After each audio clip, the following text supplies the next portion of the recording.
به نام خدا. سلام، امیدوارم که حالتون خوب باشه. میخواستم همین ابتدای کار ازتون تشکر کنم بابت تماشای ویدیوی قبلیمون و اینکه ازتون میخوام همین ابتدا لطفاً کانال ما رو سابسکرایب کنید و اون زنگوله کنارش رو بزنید که هر وقت براتون ویدیو آپلود کردیم نوتیفیکیشنش براتون بیاد. اون زنگوله رو من برای این میگم بزنید که اگر ویدیویی ما آپلود میکنیم ممکنه بعضی وقتا توی اون هوم شما نیاد، به خاطر همین میگم که اون زنگوله رو بزنید که تمام ویدیوها رو مطلع بشین.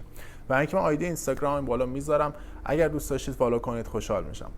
موضوع امروزی که در نظر گرفتم براتون یکی از موضوعات جالبی هست که من خیلی جاها دیدم در موردش داره صحبت میشه، ایموشنال اینتلیجنس یا همون هوش عاطفی. ببینید خیلی فرق داره با IQ، با هوش خیلی فرق داره. ما در مورد هوش عاطفی میخوام صحبت کنم براتون و بگم که این هوش عاطفی چطور کمک میکنه بیشتر به خانم ها توی رابطهشون. اینکه خیلی وقتها خانم ها چرا از این هوش عاطفی استفاده نمیکنن یا چرا اصلا بهش توجهی ندارن، نه تنها تو رابطه های رمانتیکی که دارن، هم آقایون هم خانم ها. حالا من بیشتر اینجا روی صحبتم با خانم هاست، نه تنها توی رابطه های رمانتیک بلکه توی روابط اجتماعی ساده، بلکه توی شغل، بلکه توی زندگیشون خیلی کمک میکنه اگر آشنا بشن با این هوش عاطفی. من هوش عاطفی رو بخوام خیلی خلاصه بگم بهتون، میشه اینکه ما از اون احساسات خودمون آگاه باشیم و بدونیم که در موقعیت‌های مختلف چه واکنشی نشون میدیم و همچنین از احساسات بقیه یعنی سوشال اورننس هم آگاه، یعنی بدونیم که بقیه هم چه احساسی دارن و بتونیم احساس اونا رو درک کنیم و تا حدودی باهاشون یه جور همدردی داشته باشیم. نه همدردی احساسی، منظورم اینه که احساسشون رو درک کنیم. حالا من به شما میخوام توی این فیلم بعد از تیتراژ توضیح بدم که این هوش عاطفی چطور توی رابطه به خانم ها کمک میکنه.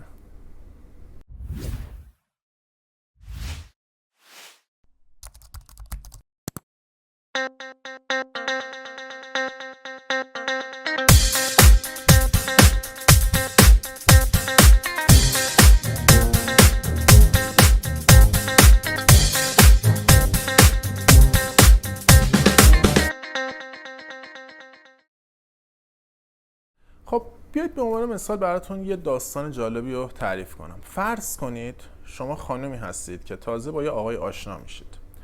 این آقا آدم محترمیه، همه جوره به نظرتون موجه میاد، یه مدت با هم حالا تماس دارید، پیام میدید، یه ارتباطی بینتون هست و کم کم تازه داره یه مرحله رابطه جلو میره، یعنی یه مرحله میخواید جلوتر برید و یه جورایی به اون هدف جدیه و اون رابطه متعهدانه برسید. یعنی اگر جایی خواستید این آقا رو معرفی کنید، یا بگید مثلا دوست پسرمه، یا بگید فردی هست که من باش رابطه جدی دارم. خب این منظورم این بود که تا الان که فرض کنیم میخوایم بریم یه مرحله جلوتر و به رابطه جدیه برسیم، اما یه روزی پیش میاد که شما برای آخر هفته بهشون پیام میدی و میگی که بیا با هم بریم بیرون یا پنجشنبه کجا همو ببینیم. ایشون میگه که من بهت حالا خبر میدم و خبری هم ازش نمیشه. خب اینجا هوش عاطفی باید چیکار کنه؟ اگر شما بیای بهش پیام بدید دوباره که چی شد برنامه، چند روز بعد میگم در صورتی که از اون آقا خبری نشده، چی شد، چرا اطلاعی ندادی، کی بریم، پس چرا به هم نگفتی، اینجا یعنی شما اون هوش عاطفی پایینی داشتی، نتونستی احساساتتو کنترل کنی و اینجا کاری کردی کنترل اون رابطه رو دادی دست مرده و قدرت اون مرد در دستش گرفته. خب اینجا دو تا حالت اتفاق میفته. اگه مرد خوب باشه، مرد محترمی باشه، خب معمولا اینجور رفتارا براش جذاب نیست و خیلی رک و پوسکنده از رابطه ممکنه کم کم بره کنار. خب اگر مرد بد باشه که دیگه اصلا از خداش هم هست که کنترل رابطه رو تو دستش بگیره و تا میتونه از شما سوء استفاده های احساسی، روانی و حالا چیزای دیگه بکنه. اما اگر شما بتونی این هوش عاطفی رو کنترل کنی، بتونی تو اون لحظه که مثلا شما بهش پیام دادی، گفته بهت خبر میدم، خبری نداده و حتی تا چندین روزم خبری ازش نشده، خیلی دقت کنید، چند روز بعدم خبری ازش نشده. یه موقع هست یه نفر یه کاری براش پیش میاد میگه خبر میدم، خب فرداش خبر میده، یا ممکنه درگیری هایی داشته باشه 2 روز بعد خبر بده. اما وقتی این کارو میکنه و خبر نمیده، اگر شما بتونی اون لحظه، حتی با وجودی که اون شخص دوست داری، حتی با وجود اینکه فکر میکنی میشه باهاش یه رابطه خوبی رو درست کرد، حتی با وجود اینکه احساس میکنی مرد موجهی هست و پتانسیل رابطه رو داره، اگر دیگه بهش پیام ندی، اگر بری دنبال تفریح خودت، مثلا به یک دوست یا به یک آشنا پیام بدی که عزیزم بیا با هم بریم فلان روز بیرون، یعنی برای خودت برنامه بچینی و به اون شخص پیام ندی که چی شد، چرا خبری ازت نشد، کجا رفتی، چرا به من پیام ندادی، این میشه کنترل احساستون که میشه زیر مجموعه هوش عاطفی. یعنی ما اگر بتونیم احساسمون رو کنترل کنیم، یکی از مهمترین مراحل هوش عاطفی رو انجام دادیم و روی همون مرحله حساسیت زیادی باید به خرج بدیم. چرا؟ چون اگر ما بتونیم این احساسمون رو کنترل کنیم، نه تنها توی رابطه رمانتیکمون بلکه تو تمام مراحل زندگی موفق میشیم. مثلا فرض کنید شما رژیم گرفتی لاغر شی، یا یه رژیمی گرفتی که میخوای فیت بشی، یکم وزن اضافه کنی. حالا من در مورد لاغری صحبت میکنم. خب اگر شما الان یه کیک باشه تو آشپزخونه میخوای بری بخوری، اگر بتونی اون لحظه خودتو کنترل کنی، این میشه کنترل احساستون. ببینید هوش عاطفی نمیدونه که هوش عاطفی اگر نداشته باشیم، اون احساسات ما نمیدونه که کارهایی که ما میکنیم چه نتیجه خواهد داشت. اگر ما اون کیک رو بخوریم چه اتفاقی میفته؟ خب رژیممون رو شکوندیم، اون چاقی دوباره سراغمون میاد، اون لاغری حالا از ما خبری نمیگیره. به خاطر همین اگر ما اون لحظه اون کیک رو نخوریم، فردا 2 روز بعد به خودمون افتخار میکنیم و از درون حس خوبی داریم و حتی همون هوش عاطفی از ما تشکر میکنه، میگه کار خوبی کردی، کاری کردی که قشنگ میتونه برای زندگیت مفید باشه، کاری کردی که به عواقبش فکر کردی.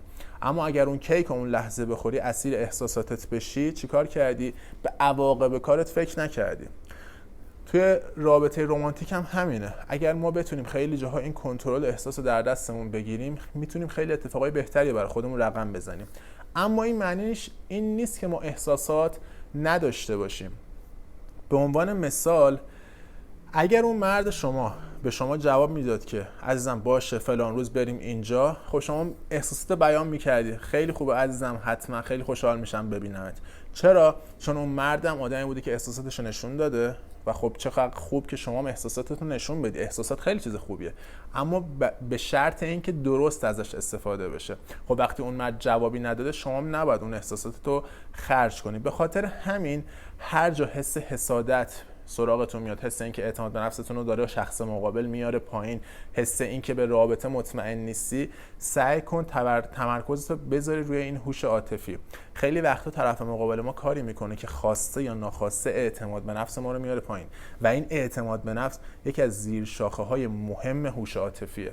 فردی که اعتماد به نفس داره نمیذاره احساسات کنترل زندگیشو در دست بگیره.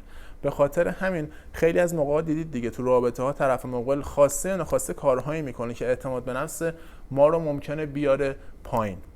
اما اگر ما کنترل احساس داشته باشیم، حسادت نکنیم و خیلی بهتر بتونیم احساساتمون رو کنترل کنیم، مطمئناً خیلی زود و با کارهایی که میکنیم از اون رابطه میایم بیرون. چون نمیخوایم تو کل زندگیمون، ما اگر قرار رابطه جدی داشته باشیم، قرار مثلا به ازدواج ختم شه دیگه، خب نمیخوایم برای 20-30 سال آینده طوری با همون برخورد بشه که اعتماد به نفسمون بیاد پایین، ناراحت باشیم، افسرده باشیم.